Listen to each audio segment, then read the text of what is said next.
Over the last decade, our planet has been giving us signs, from rising temperatures and frequent natural disasters to a global pandemic. To counter this, business leaders and entrepreneurs have stepped up to meet the challenge. Through this series, we speak to these change makers to understand their journey into sustainability. This is Green Sense.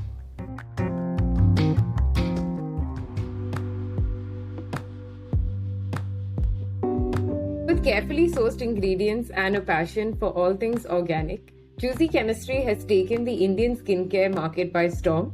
Today we are joined by co-founder Pritesh Asher to speak on all things skincare. So, hi Pritesh. To begin with, what we really want to know is, where did you get the inspiration for the name Juicy Chemistry? Firstly, thanks guys for having me on this podcast today.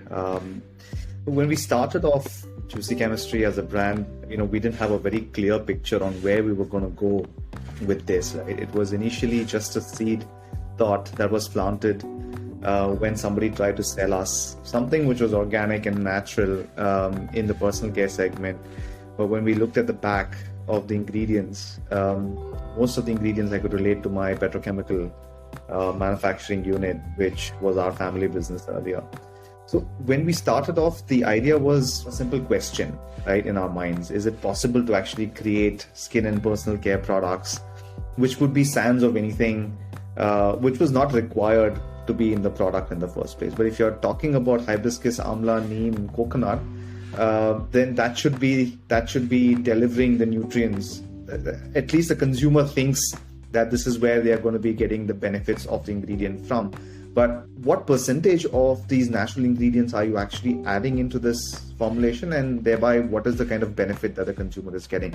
Now, we started off in a 10 by 10 kitchen with 5,000 rupees in our pocket and a dream to experiment with skin and personal care products. Obviously, I come from the manufacturing background, so I could understand formulations really well. And one such experiment actually didn't go the way we would have liked it to go. We experimented with fresh juices, and when we were the reaction that was happening while soap making with the use of fresh juices in it became a big goop rather than the sunshine bright color that I thought it would come out to be. And I called out to Megha from the 10 by 10 kitchen that we were working, and I said, listen, look at the kind of chemistry that's happening here. It's not what I expected. And she prompted saying, some juicy chemistry happening here. So that immediately connected, because chemistry is not just because of the kind of chemical reactions that were happening. It was also the chemistry between the ingredients, right? It was also chemistry between you and the product, and it just gelled well together. But it was just that spark that happened that day. Great. So you mentioned that people claimed that they were organic, but they really weren't. Right? And that's one of the things that inspired you to start. But what does organic really mean to you? Because I know that it's one of those words that have a lot of definitions these days. Organic is, as a definition, is actually carved very well into the system now. But this didn't exist some years ago. If you ask me, it is also a commercial certification body, right? The definitions are there, but it's upon each brand to actually follow these rules and regulations and guardrails, if I may put it that way. To us, organic is actually embedded in the brand ethos, right? We don't do organic because it is a compliance for some certification body. For us, we found potency in purity. We found potency in the ingredients that were available directly from nature. And we realized that when we have to have a tighter control on the supply chain that we were working with, we needed to have some guardrails there, because it's not possible for us to go and check every farmer we work with in across 25 countries we source our ingredients from. And hence a certification became a means to an end for us. It became a guardrail where we understand that the farmers are going to be using certain techniques, they're going to be avoiding certain ingredients, they're going to be avoiding fertilizers, insecticides, pesticides, and GMO-based ingredients. And that became a supply chain control for us at the very source of the ingredient where it was getting manufactured or produced. Got it. And just from the farming point of view, do you think that a lot more farmers have begun using organic methods in India? Um, when we started off, there were not many, but honestly, today there is an increment in the number of farmers that are going the organic route. The problem is deep rooted, right? The problem is that organic comes with its own challenges. One is shelf life, the other is price, affordability.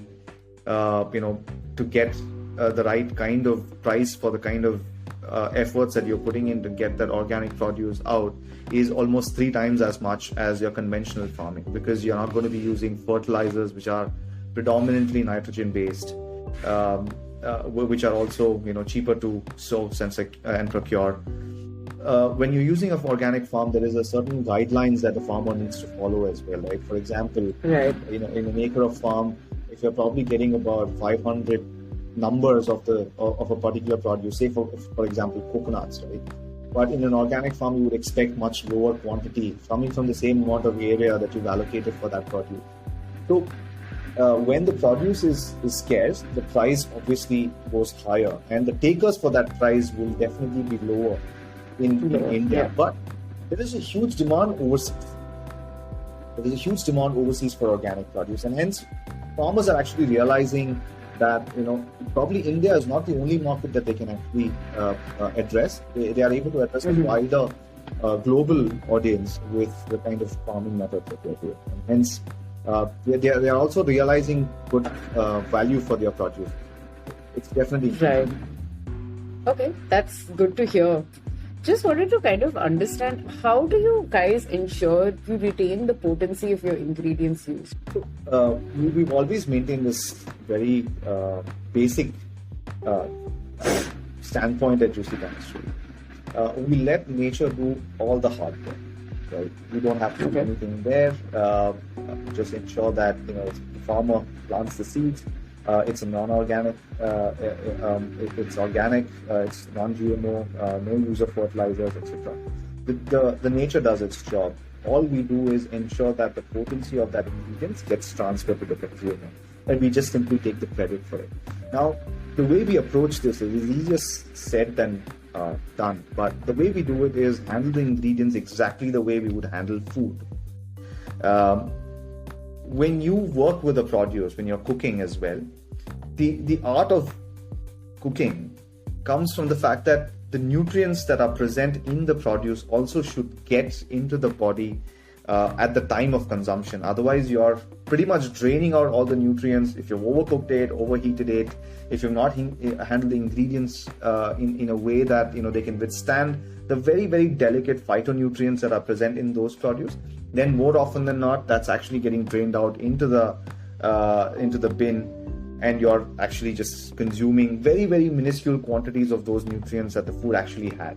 This is exactly what we do at Juicy Chemistry to ensure that our processes are not in any way harming the natural phytonutrients like vitamins, essential fatty acid matters like omega 6, 3, 9, and so many other delicate enzymes that are present naturally in the plant or the root that we are working with, and making sure that we always give the consumer fresh produce, right? Freshness for us is the key to efficacy, and unlike what you see on the commercial shelves, Juicy Chemistry products have a 12-month shelf life and 6 months from the time of opening, right? So what we do is ensure that we freshly get these ingredients into our manufacturing facility, give it to the consumer directly within 15 days of manufacturing the produce, and hence you get a good 1-year shelf life from the product from the time we've actually handed it over to you from our facility. And that ensures that the produce, when consumed or when applied here, in this case, retains the maximum benefits that the plant is supposed to actually deliver to the skin. Got it. And speaking about the manufacturing aspect, do you guys manufacture in-house? Absolutely. So for us, it was very critical that we handle this manufacturing vertical completely in-house, because look, we didn't have reference to what we were doing, right? There was nobody in India who was actually manufacturing or retailing organic, certified organic, which is close to 100% as possible. And we didn't have a reference, so we had to do it eventually from scratch. Today, Juicy Chemistry's manufacturing facility is the largest EcoCert manufacturing facility in the country.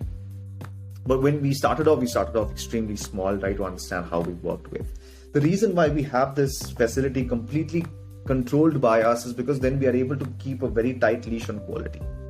Right? And also ensure that our EcoCert credentials or organic credentials are not lost in the entire process.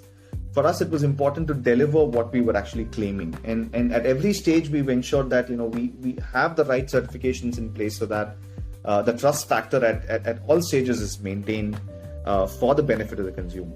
What we've done is have a clear understanding on what the consumer requires, address that problem, and see how we can provide a truly organic alternative to the concerns that they're looking to address. And that's why it's important for us to have right from the manufacture to the formulation and to the finished product to have this end-to-end supply chain problem sorted out in-house and not depend on third-party agencies. Just a couple of things. You'd mentioned that it's important for you to always know what the consumers want. So just wanted to kind of understand, how do you ensure your company keeps a finger on the pulse? This has happened with constant communication with the consumer. You need to be connected to the consumer at every given point in time. Even today, after all these years, Megha and I personally look into all the communications that happen from the Juicy Chemistry's company's side. It could be reviews, it could be customer recommendation, product recommendations, it could be grievances addressal. It could be all different aspects of communication through our social media, through our emailers, through our website, wherever it is. It's important to understand what the consumer is perceiving of your product. Unless and until you move very fast, especially in the D2C segment, more often than not, then you lose the race. Yeah, absolutely. So how do you balance profit considerations with meeting the rigorous requirements to be an certified organic brand? Honestly, we are struggling with it. There's no right answer to this at this point, though it's a great question. It's something that you'll have to figure it out. For us, one thing is very constant, right? You have to keep one thing constant. Constant is our quality, right? Our quality of ingredients will never change. This is something that we've figured out because Juicy Chemistry as a brand has a very high repeat purchase rate. And that's testimonial to the kind of quality and the problem solution approach that we provide to our consumers. Now, obviously, there is a price point that the consumer will be ready to pay for a product offering like that. So it's a very, very delicate balance that we need to maintain. And what I've generally saw in the last few years of having the privilege of running this organization at the helm is that a good quality product at a great price will then translate into scalability as well. So what we are honestly trying for the last 3 or 4 months is trying to understand the consumer price points which consumer is comfortable to take. What we are doing is reverse engineering our supply chain for it. Right? What we're doing is we know that this is what we require to get to. How do we get to that? Right? Is scale going to solve that problem? Right? Or any processes that we do internally that will solve that problem? One thing is sure that you'll have to find the product price parity in the consumer's minds. I think that's a constant process. I'm actually glad you brought up scalability. Do you feel like you would still be able to maintain this high level of quality as the manufacturing gets increasingly decentralized? I think it's very easy to now for us, because of all the hard work that we've already done in the past, to scale production like a centralized location where we'll be able to churn out products and still have capabilities of scaling, because we are not dependent on third-party manufacturing right from the beginning. Right, we've already done all the hard work. We've gotten down and dirty, got our hands muddy, and understood what are the nuances of manufacturing segment. So for us, that comes easy. For us, that is not the problem. For us, we control the supply chain, and in that sense, we've just started a 150-year-old beauty segment supply chain category where we work directly with the farmers. We don't work with large scale laboratories that churn out ingredients. We work directly with the farmers, and hence there's a clear process that we do to get the requirement that we require for our manufacturing processes. So that piece of the puzzle actually we've managed to crack reasonably well, I would say. Obviously now with scale we'll have different challenges to solve for. We'll have different things that we need to bring in house to ensure that quality is maintained at scale. I think we'll get there. I'm not very worried about that point of view. My other concern is distribution of products, because of the challenges that our products, unique challenges. For example, we don't use any stabilizers in our products, right? So our body butters actually go back to being an oil if the temperature is too hot, and because there is a melting point to that product. But it's just like fine chocolates, right? I mean, if you leave it out, it's going to melt. We don't stabilize our products, and hence I don't want to keep it in 5,000 different locations at the same time. I want the consumer to buy fresh from us as much as possible, and hence I see that some problems that we might face during scaling into offline, larger offline distribution model. But as long as we can keep it direct to consumers, I think that piece of the puzzle is actually solved for. So we have different challenges that we are addressing. So coming to your distribution channels, what's next for Juicy Chemistry? Are you guys planning to maybe venture into offline retail? So Juicy Chemistry's second offline store is actually coming up in Chennai very soon, lovely. Another month or so. So that's going to be an EBO, exclusive brand outlet, where consumers will be able to come, touch, feel, olfactory and sensory perceptions of the product, talk to a beauty expert, understand what kind of products are going to be suitable for a particular skin type, and it's going to be a very experiential store where you can come and spend time to understand your skin and hair care needs. And I think this is something that we're going to be replicating across as many cities as possible. Today's internet penetration in India is not very deep as you would see it in the US or even China for that matter, right? We're still in the nascent stages. Of course, COVID has accelerated this to a large extent. But still, if you look at the business that happens offline versus an online, it's the scale is way tilted in favor of offline today as well. And there is a huge amount of consumer base that wants to actually understand before they buy. There are still a lot of apprehensions online for a lot of people. So, about the product, now you kind of mentioned this whole aspect of apprehension online. So do you feel that as a brand that has been using very organic, natural ingredients, there is a bit of a learning curve for consumers in terms of understanding how the ingredients work or what the benefit is? And how have you as a brand tried to bridge this gap in knowledge? That's a great question, actually. It's a challenge that we are looking to solve every day. As a product, we are very different from what is available in the market, and you will be able to look, and you'll be able to pinpoint that the minute you get a Juicy Chemistry product at your doorstep. That's going to be very evident from the first look, feel, touch, sensory perception of it. Now, there is a constant education that we do from our end as well to the consumer, that when you've decided to go organic, or you elevated your choice to an organic product, an ingredient, it's a journey that you will have to take, like with any other skin and personal care product, right?